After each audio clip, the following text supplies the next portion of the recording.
शांति। हाणे असां बाबा खे यादि कंदासीं। ख़ुदि खे आत्मा सम्झी बाप दादा खे यादि करो। मां निराकार आत्मा भ्रुकुटी जे विच में वेठी आहियां।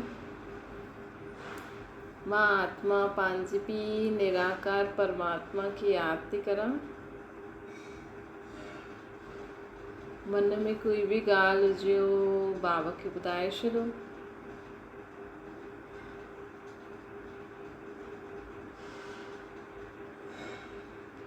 आत्मा पंहिंजे बाबा खे सभु मन जी ॻाल्हियूं ॿुधाए थी।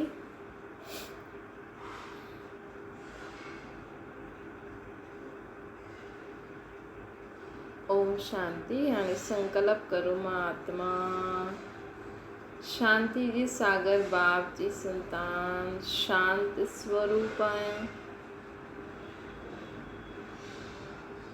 प्रेम जे सागर बाप जी संतान प्रेम स्वरूप आहियां।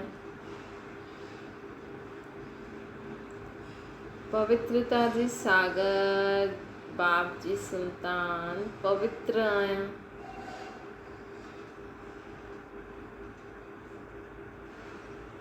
आनंद जे सागर बाप जी संतान आनंद में रहण वारी आहियां।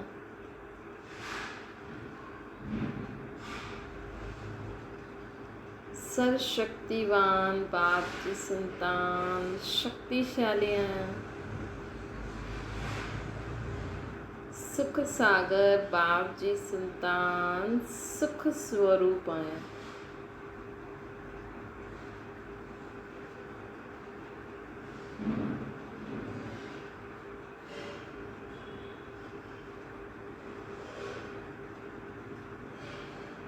ओम शांति। अॼु मिठा मिठा श्री बाबा ब्रह्मा जी तन द्वारा चवंदा, मीठे मीठे ॿार बाबा असांखे चईंदा आहिनि कि ॾिसो, कलयुग खां पोइ सतयुग त अचिणो ई आहे। हिन समय आहे घोर पाप जी दुनिया। पोइ हिन खां पोइ कहिड़ी दुनिया अचणी आहे? सतयुग। उहो सतयुग आहे घोर पुण्य जी दुनिया। हाणे पाप आत्माउनि जी दुनिया आहे न। हाणे हर चीज़ में पाप ई पाप आहे। हर जॻह पाप ई पाप लॻो पियो आहे न। त पाप आत्माउनि जी दुनिया आहे त पाप ई थींदो। नर्क आहे त नर्क ई आहे न। ईअं थोरी कोई जंहिं वटि पैसो आहे उहो स्वर्ग में आहिनि ऐं बाक़ी सभु नर्क में आहिनि। नर्क मतिलबु विकारी दुनिया, पतित दुनिया, पाप आत्माउनि जी दुनिया।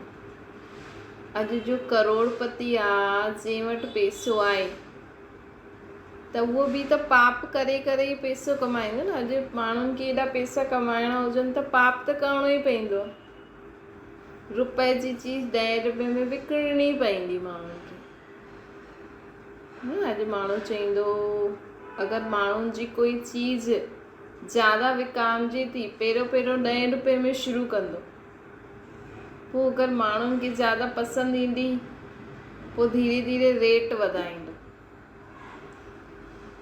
पोइ क्वालिटी वारी चीज़ हूंदी त माण्हू 10 रुपए जी जॻह 50 रुपया बि ॾेई करे वठंदो। चईंदो न, चीज़ सुठी आहे, है न। त आहे 10 रुपए जी, चलो तव्हां शुरू कई त 4 छा 20 रुपया करो। हिकदमि रेट धीरे धीरे वधाए करे माण्हू रुपए जी चीज़ खे 10 रुपए में विकिणे त इहे ग़लति न आहे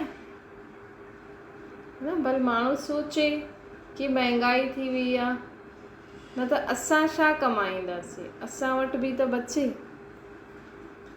चलो ठीकु आहे, तव्हां एतिरो कमायो कि तव्हांजो घर परिवार हली वञे, साधारण जीवन जियो।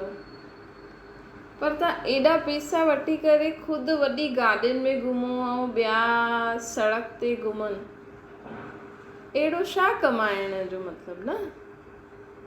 त इहे पाप आत्माउनि जी दुनिया आहे। नर्क आहे त सभिनि जे लाइ नर्क आहे, कलयुग आहे त सभिनि जे लाइ कलयुग आहे। ईअं न कि माण्हू अॼु ज़्यादा पैसा कमाए, महलनि में रहे, वॾी गाॾियुनि में घुमे त उहो स्वर्ग में आहे। इहे थी न सघंदो आहे, है न। हिकु तालाब में अगरि गंदी मछली आहे त पूरे तालाब खे ख़राबु कंदी न। ये थोड़ी तालाब सुठो आहे, बसि हिकु ये गंदी मछली आहे, बाक़ी सभु सुठियूं आहिनि। न अॼु पाणी में माण्हू ज़हर मिलाईंदो त पूरे नदी जे पाणी ख़राबु थींदो न। ईअं ई दुनिया में अगरि हिकु माण्हू बि अगरि विकारी हूंदो न पूरी दुनिया में, हिकु माण्हू जी बि सोच ख़राबु आहे त मतिलबु उहो पूरी दुनिया खे ख़राबु कंदो आहे।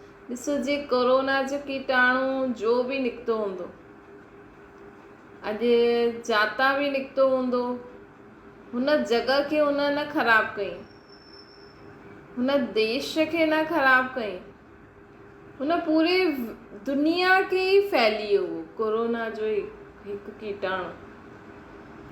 त उहो ई अॼु हिकु माण्हू अगरि विकारी हूंदो न, अगरि हिकु माण्हू सोचंदो पूरी दुनिया में, भले हिकु माण्हू हिकु आत्मा हुजे, त कीअं शुरू थियो? ईअं त शुरू थियो। सत्य त्रेता में त विकार हुया ई न। जॾहिं द्वापर कलयुग में कंहिं हिकु माण्हू, जॾहिं आत्माउनि में शक्ति न हूंदी आहे, है न, जॾहिं आत्माउनि में शक्ति न हूंदी त पहिरों सत्य त्रेता में त माण्हू सुठी रीति जीवन जींदा हुया। द्वापर युग में जॾहिं आत्माउनि में शक्ति ख़तम थी, द्वापर युग में जॾहिं आत्माउनि में शक्ति ख़तम थी द्वापर युग में, तॾहिं कंहिं आत्मा सोचियो हूंदो भई इहे नथो मञे त मां हिनखे डांटांसि थो, थोरी आवाज़ तेज़ थी हूंदी। श्री सत्य त्रेता में त आत्मा जी शक्ति सां ई ॿार बि पैदा थींदा हुया, आत्मा जी शक्ति सां ई हिक ॿिए खे माण्हू संभालंदो हुयो। हुते कॾहिं कोई माण्हू क्रोध न कंदो हुयो, लोभ न कंदो हुयो, अहंकार न हुयो। वॾे एॾा वॾा वॾा राजा अॼु जा करोड़पति त कुझु न आहिनि। लक्ष्मी नारायण जो त सोने हीरे जा महल हूंदा, त बि ॾिसो लक्ष्मी नारायण केॾो निरंकारी आहे। इहे जेका मंदर आहिनि न, राम सीता लक्ष्मी नारायण जा, इहे लक्ष्मी नारायण हिन दुनिया जा पहिरियों महाराजा महारानी हुया। माण्हू त हुनखे भॻवानु सम्झी करे पूजा करे थो, पर जीअं ॾिसो चईंदा आहिनि न, हीअ हितां जो राजा हुयो, हीअ हितां जो, हुननि जी मूर्ति रखंदा आहिनि या कुझु अहिड़ो स्टैचू ठाहे रखंदा आहिनि। चईंदा न इहे हितां जो राजा हुयो, हीअ हुयो। इहे लक्ष्मी नारायण हिन दुनिया भारत में, हिन दुनिया जा पहिरियों महाराजा महारानी हुया। इहे कोई भॻवान थोरी आहिनि, इहे त देवी देवता हुया। हितां जा पहिरियों महाराजा महारानी हुया, पोइ राम सीता त्रेता युग जा राजा रानी हुया। हे त माण्हू त ॾिसो, कोई बि अॼु माण्हू कंहिं ग़रीब खे माण्हू पैसा ॾे, घर ठाहे ॾे, त उहो हुनखे भॻवानु सम्झणु लॻी वेंदा आहिनि, है न। अॼु घर में कोई बि शरीर छॾे त हुनजी मूर्ति रखंदा, हीअ भॻवानु वटि हीअ भॻवानु थी आहे। माण्हुनि जी त अॼुकल्ह बुद्धि ॾाढी ख़राबु थी वई आहे। केर बि कुझु थोरी बि मदद करे न, बसि हुनखे भॻवानु सम्झणु लॻी वेंदो, है न। दुनिया में इहो ई आहे न। अॼु तुलसी सां माण्हुनि खे, तुलसी खाइण सां चलो पतनि में अहिड़ी कोई विशेषता आहे जंहिंसां असांजी कई बीमारियूं दूरि थींदियूं आहिनि, त बसि तुलसी भॻवानु थी वियो, पेड़ पौधा भॻवानु थी विया। सूर्य रोशनी ॾिए थो, हा भई सूर्य भॻवानु थी वियो। चंद्रमा बि राति जो रोशनी ॾींदो, हा भई चंद्रमा बि भॻवानु थी वियो। दुनिया में माण्हुनि जी बुद्धि त जेसि ताईं सम्झंदा न, तेसि ताईं अंधश्रद्धा में डूबल ई रहंदा। हिनखे चइबो अंधश्रद्धा। भक्ति मतिलबु अंधश्रद्धा। भई इहो कर तुंहिंजी आयु वॾी थींदी, इहो कर तुंहिंजी बीमारी दूरि थी वेंदी।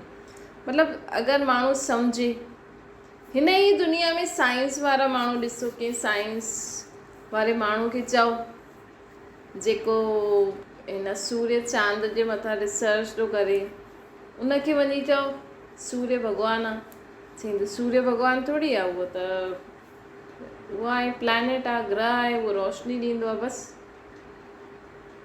है न। हिन ई दुनिया में ॾिसो आहे न ई, ऐं भॻवानु असांखे पूरी सची ॻाल्हि ॿुधाईंदो आहे कि सूर्य चांद तारा त बत्तियूं आहिनि, है न। इहे पेड़ पौधा त चलो ठीकु आहे, प्रकृति आहे, सुंदरता जे लाइ चलो कोई कंहिं पत्ते में कोई विशेषता आहे, कंहिं फूलनि में कोई विशेषता आहे, ठीकु आहे त हिन जो मतिलबु इहे भॻवानु थोरी आहिनि। इहे लक्ष्मी नारायण बि हिन दुनिया जा महाराजा महारानी हुया सतयुग में। हाणे माण्हू पूजा कंदा न लक्ष्मी जी, त लक्ष्मी जा 4 हथ मतिलबु अॻियां लक्ष्मी पुठियां नारायण। महालक्ष्मी में ॾेखारींदा न 4 हथ मतिलबु अॻियां लक्ष्मी आहे पुठियां नारायण, न त लक्ष्मी खे पैसो केरु ॾे, है न। त इहे पहिरियों हिते उन्हनि जो राज्य हुयो, त उन्हनि जी दुनिया में ॾाढो सुख शांती ख़ुशी हुयो। पोइ राम सीता जो राज्य आयो, पोइ धीरे धीरे द्वापर युग में ॿिया धर्म आया, पोइ धीरे धीरे दुनिया में बंटवारो थियो, त सभिनि पंहिंजो पंहिंजो शहर खयो, भई मां इहो शहर संभालंदमि। जीअं घर में बि थींदो आहे न, पहिरियों हिकु वॾो सभिनि खे संभालंदो हुयो, हाणे सभु पंहिंजा पंहिंजा घर खणी करे सभु पंहिंजे पंहिंजे हिसाब सां हलनि था। त दुनिया में बि पहिरियों हिकु ई महाराजा महारानी हुयो। पोइ द्वापर युग में अलॻि अलॻि स्टेट जा राजा रानी ठहिया, ऐं अॼुकल्ह त गवर्नमेंट जो राज आहे, गवर्नमेंट जो रूल कंदी उहो कंदो, ऐं गवर्नमेंट खे वोट ॾेई करे माण्हू ई विहारंदा आहिनि गद्दी ते, नेता खे। त हिनखे चइबो प्रजा जो प्रजा ते राज्य, है न। लेकिन हाणे त दुनिया कंहिंखां बि संभले थी, कूड़ पाप भ्रष्टाचार हर जॻह आहे, त इहे आहे ई नर्क। हिनखे चइबो आहे कलयुग। हाणे कलयुग खां पोइ वापसि छा ईंदो, सतयुग ईंदो। लेकिन सतयुग में कहिड़ा माण्हू हूंदा, असां मां ई कोई न कोई हूंदा, लेकिन असां मां बि केरु हूंदा। भई हाणे दुनिया में दुख अति थी, कूड़ पाप भ्रष्टाचार आईसीं, लेकिन आख़िर त कॾहिं हिन जो अंत थींदो न। त हिन कलयुग जो अंत थींदो, हुन खां पोइ हिन दुनिया में घणा माण्हू रहंदा, केरु केरु रहंदा, जेका हाणे पंहिंजी आत्मा खे शुद्ध ठाहींदा, जेका हाणे छो जे अॻियां वारी इहे कलयुग त आहे रावण जी दुनिया, विकार बुराइनि जी दुनिया। हाणे सतयुग जी स्थापना केरु थो करे, परमात्मा कंदो। सतयुग में भल राजा रानी महाराजा महारानी लक्ष्मी नारायण हूंदा, सतयुग में महाराजा महारानी लक्ष्मी नारायण हूंदा, लेकिन उनखे ओड़ी दुनिया ठाहे के ॾींदो स्वयं भॻवानु। भॻवानु केरु आहे, निराकार आहे। हर हिक खे भॻवानु चइणु शोभंदो न आहे। तव्हां हर हिक खे प्राइम मिनिस्टर प्रेसिडेंट चईंदव छा, है न। अॼु ॾिसो टीचर आहे, अॼु अगरि मां बि अगरि कुझु सेखारींदी या कोई बि कुझु सिखाए पढ़ाए, त उहो टीचर उनखे टीचर जो नाम थोरी ॾींदासीं, है न। टीचर त टीचर ई आहे, माउ पीउ त माउ पीउ आहे। अॼु कोई तव्हां ॿार जी थोरी पालना बि करे छॾे त उनखे माउ पीउ थोरी चईंदासीं, चईंदा न हा हिन जा असली माउ पीउ त इहे अथसि, हिन जी असली टीचर त इहे अथसि, हा भई थोरो बहुत इहे पढ़ाईंदी अथसि हिनखे। त उहो ई भॻवानु त भॻवानु आहे, उहो त मथे रहंदो आहे, हुनजो रूप निराकार, उहो त सभिनि जे लाइ सुठो सोचंदो, है न। भॻवानु कॾहिं बि ईअं न चईंदो पहिरियों मुंहिंजे हिननि ॿारनि जो कल्याण थिए पोइ हिन जो। अॼु कृष्ण खे मञण वारो कृष्ण पहिरियों पंहिंजे मञण वारनि जो भलो कंदो, राम जी पहिरियों पंहिंजे मञण वारनि खे भलो कंदो। अॼु गुरु नानक देव पहिरियों सिख धर्म वारनि जो भलो कंदो न, है न। भले हुननि जे मन में भावना हूंदी सभिनि जो भलो थिए, लेकिन पहिरियों त अॼु सिख धर्म वारो बि भले कोई बि हुजे, पर पहिरियों त उहो पंहिंजे सिख धर्म वारनि जो ई कल्याण कंदा न। चाहे सिंधी बि वेंदा आहिनि मंदिर गुरुद्वारे में, पर त बि जेका पक्का सिख हूंदा आहिनि उहे त पहिरियों पंहिंजे सिख धर्म वारनि खे प्रायोरिटी ॾींदा न। इहे त माण्हू हली था वञनि न, लेकिन हर हिकु धर्म वारो पहिरियों पंहिंजे धर्म वारनि खे अॻियां कंदो, त उहो भॻवानु कीअं थी सघंदा आहिनि, है न। असां हुनखे महान आत्मा पुण्य आत्मा चई सघंदा आहियूं। भई राम कृष्ण इहे भई देवता, इहे सुठी आत्मायूं हुयूं, महान आत्मायूं हुयूं। असां हिननि खे भॻवानु न चई सघंदा आहियूं, छो जो इहे पहिरियों पंहिंजे धर्म वारनि जो ई कल्याण कंदा। अॼु हिंदू पहिरियों पंहिंजे हिंदू जी सोचंदो न, कि मुस्लिमनि जी सोचंदो। हिंदू धर्म जा जेका वॾा आहिनि उहो पहिरियों पंहिंजे हिंदू धर्म जो सोचंदो या मुस्लिम सिख धर्म जो सोचंदो। भले भारत में सभु माण्हू रहनि था, त उहो कॾहिं बि भॻवानु मतिलबु जो सभिनि खे समान सभिनि जे लाइ सोचे। भगवान मतलब जो इहो न ॾिसे ये हिंदू आहे, ये मुस्लिम आहे, ये सिख आहे, ये ईसाई आहे, ये हिन धर्म वारो आहे, ये हिन धर्म। भगवान मतलब सभिनि जो ई कल्याण थिए, मतलब उनजी भावना में हूंदो सभिनि जो ई कल्याण थिए। पोइ उहा आत्मा कहिड़े बि धर्म वारी हुजे, छो जो भगवान मतलब सभी आत्माउनि जो पीउ है न। अॼु घर में जेको सम्झो कंहिंजा केतिरा बि ॿार आहिनि त पीउ त सभिनि जे लाइ सुठो सोचंदो, भले हुनजो कोई नालाइक ॿार बि हुजे त बि पंहिंजे नालाइक ॿार जे लाइ बि सोचंदो न हिन जो बि कल्याण थी वञे, इहे बि सुधरी वञे, हुनजे लाइ बि अंत ताईं महिनत कंदो है न। अॼु पीउ अगरि पीउ जी आत्मा शरीर छॾे त बि उन्हनि खे ॿियनि जी टेंशन न हूंदी, जेको नालाइक ॿारु हूंदो न हुनजी टेंशन हूंदी कि मुंहिंजी इहो ॿारु बि सुधरी वञे, हिनखे बि सही मत मिले, ये भी सही राह ते हली वञे। त उहो ई भगवान मतलब जो सभिनि जे लाइ सुठो सोचंदो आहे। इहा अगरि कोई ॻाल्हि सम्झी वञे त कॾहिं बि कोई कृष्ण खे भॻवानु न चईंदो, कॾहिं बि कोई राम खे भॻवानु न चईंदो, कॾहिं बि कोई पंहिंजे धर्म वारनि खे वॾो भॻवानु न चई सघंदो। त भॻवान असांखे इहे ई सेखारींदा आहिनि कि जेके जेके अची करे भॻवानु न चओ, हिन सां असांजी बुद्धि भटकंदी आहे, असां हेॾे होॾे भटकंदा आहियूं। अॼु तव्हांखे माण्हू चईंदा हले हुते ॾाढो चमत्कार थी वियो, हुन भॻवान मुंहिंजो इहो ठीकु करे छॾे। सुठो भलो माण्हू हिकु पंथ ते हलण वारो, हुनखे कोई चए तुंहिंजो दुख नथो दूरि थिए, बुखार नथो लही, हल होॾे था हलूं, उहो ॾाढो सुठो आहे। वरी होॾे भटकण हली वेंदा, वरी चईंदा अरे उहो साईं ॾाढो सुठो आहे, हुन मूंखे पुटु ॾिनई, हल वञ पुट वटि वञ, तोखे बि पुटु ॾींदी, साईं वटि वञ। वरी चईंदा अरे उहो माता आहे न हुन वटि हल, हुन ॾाढो सुठो असांखे इलाज कई, हल होॾे बि हल। त भटके थो न इंसान, छो जी आहे ही कलयुग, भटकण वारी दुनिया। लेकिन हाणे अचण वारी दुनिया आहे सतयुग, हुन में केरु अची सघंदो आहे? हुन में सिर्फ़ु उहो ई माण्हू अची सघंदा जो भॻवान खे निराकार रूप में यादि करनि, छो जो उहो दुनिया ठाहिण वारो निराकार परमात्मा है न। कोई भी देहधारी देवी देवता या कोई भी महान पुण्य आत्मा, कोई भी धर्म स्थापक ओड़ी दुनिया न ठाहे सघंदो आहे। अॼु अगरि गुरु नानक देव में एॾी शक्ति हुजे हा त उहो ठाहे हा न स्वर्ग, है न। अगरि कृष्ण में बि एॾी शक्ति हुजे हा त कृष्ण पंहिंजे स्वर्ग में रहंदो हुयो, स्वर्ग जो महाराज कुमार हुयो, त उहो हुन दुनिया खे क़ाइमु रखे हा न। अॼु राम में एॾी शक्ति हुजे हा त उहो पंहिंजी दुनिया खे क़ाइमु रखे हा न। इहे त कृष्ण बि हली वियो, राम जी बि हली वियो, सभु माण्हू हली विया, वियो ई पाप आत्मा थी वियो।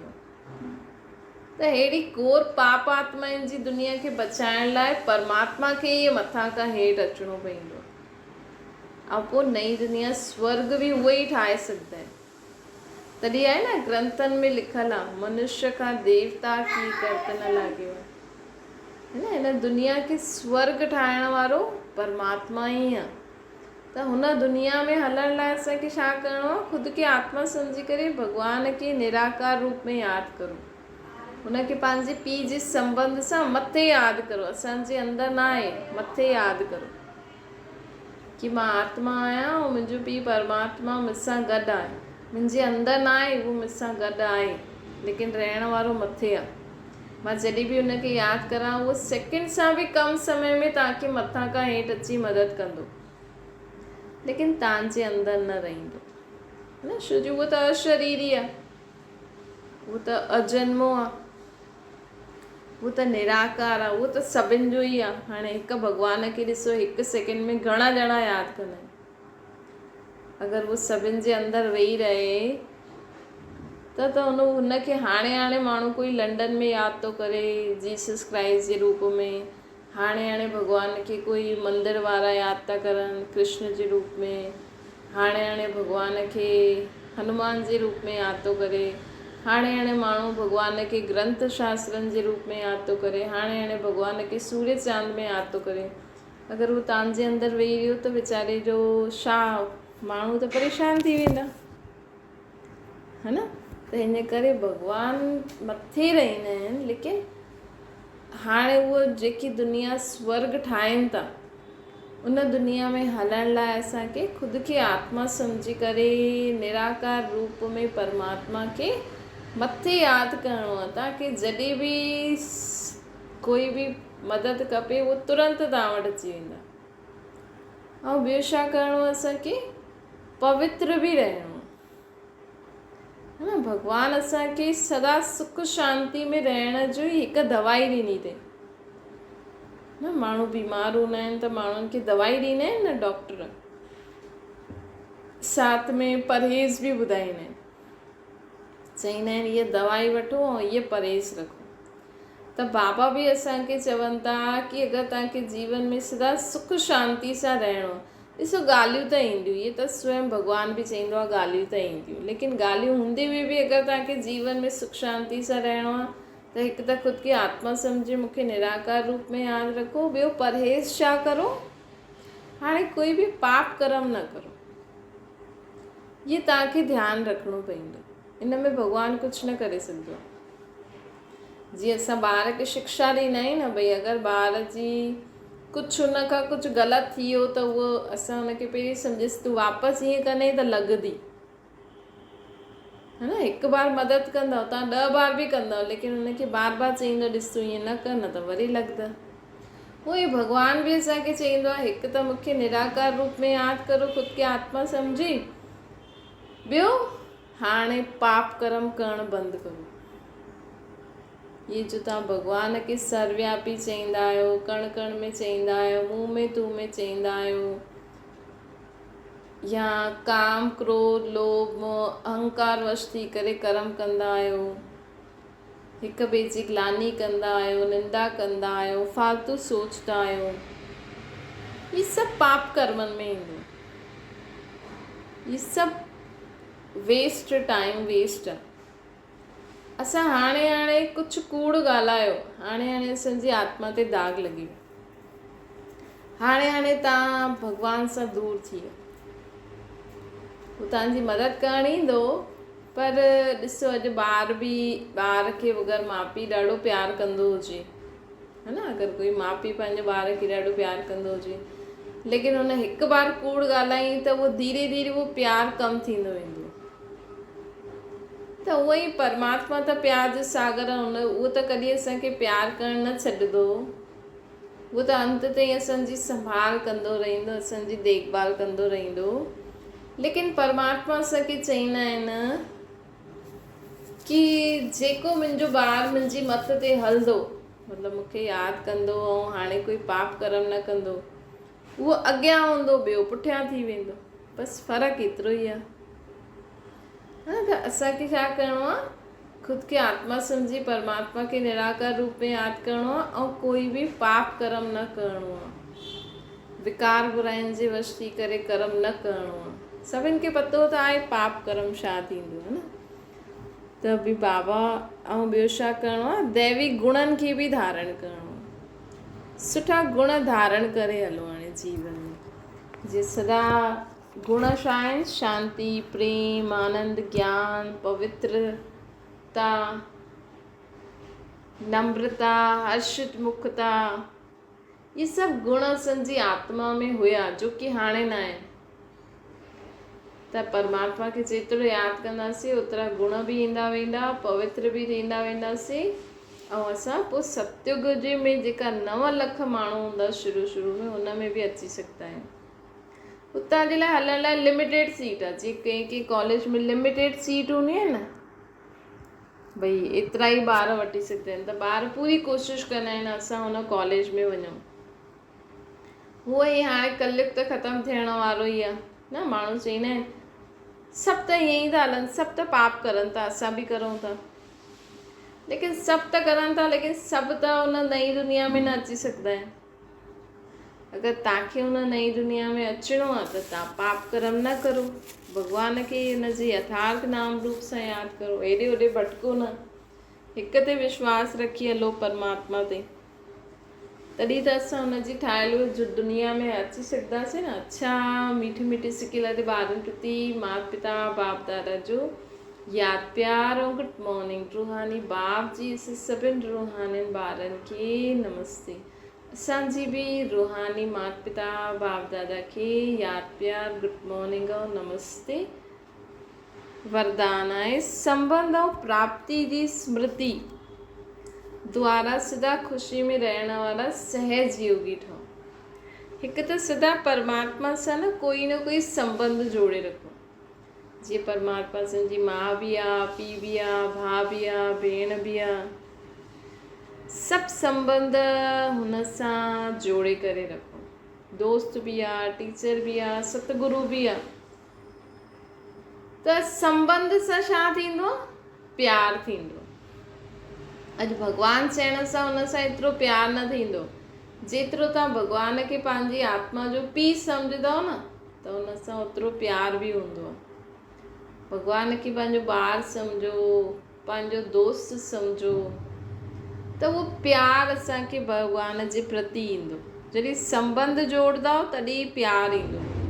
ऐं पोइ संबंध सां गॾु प्राप्ति बि आहे, है न। जीवन में असां जेतिरो संबंध जोड़ंदा आहियूं न, त संबंध सां गॾु उहो प्राप्ति बि आहे। जीअं पीउ छा ॾींदो? वरसो ॾींदो।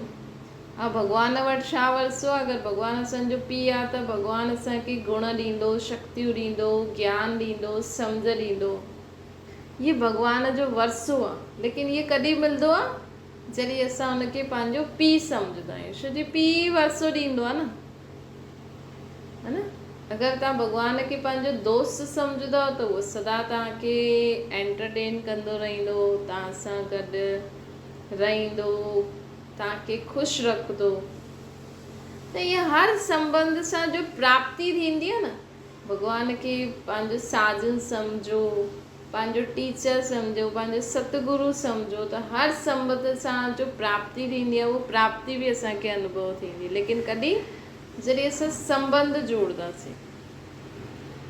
स्लोगन आहे देह भान सां मुक्त ठहो त ॿिया सभु बंधन स्वत ई ख़तमु थी वेंदा।